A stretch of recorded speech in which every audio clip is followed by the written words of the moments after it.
Do you really need a water drop kit to create realistic water drops? These water drop kits become more and more popular, but what if you don't have one? Do you really need to buy it? Can you create the same effect using products you already have? If you've seen my other videos, you know what I'm gonna say.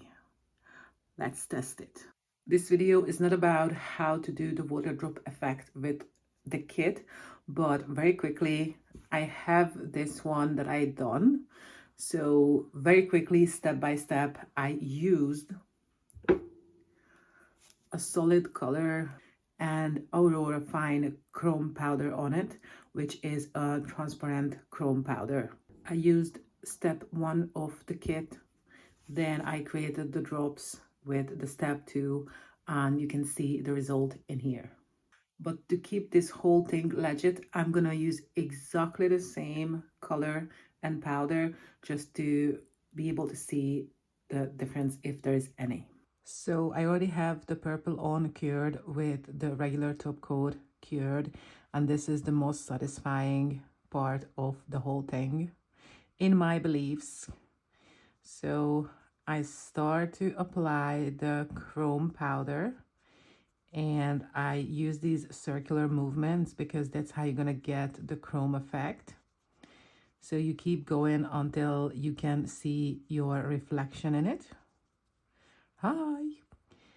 And we're gonna cover it with a matte top coat.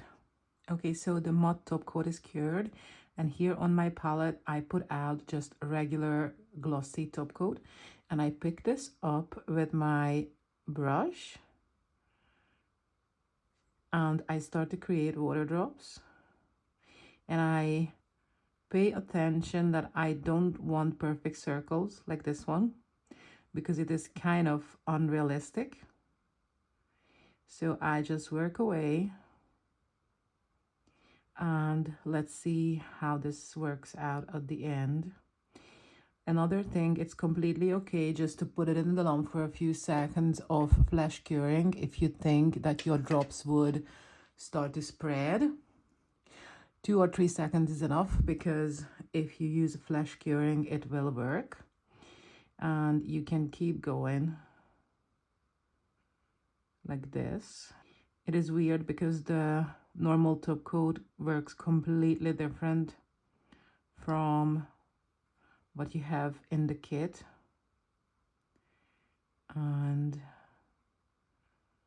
you can go over the drops you already painted if you want them to look more 3D, and you can cure it again. When I imagined this in my head, it looked absolutely gorgeous, but the truth is not even close. The reason is regular top coat is designed to level itself. That's exactly how it makes a smooth surface, as a top coat. But it's also why it can't hold a tall, rounded water drop. It spreads before it cures. I really hope I could have said that you can save the money and not to buy the water drop kit because you don't need it. But this experiment proved that you do need it if you want to do water drops. I also done another 2 videos on water drops already, so I'm gonna leave those links in the description box below. I hope you enjoyed this experiment. If you like to see more like these, consider to subscribe, because I test nail techniques and products so you know what actually works before you would spend money.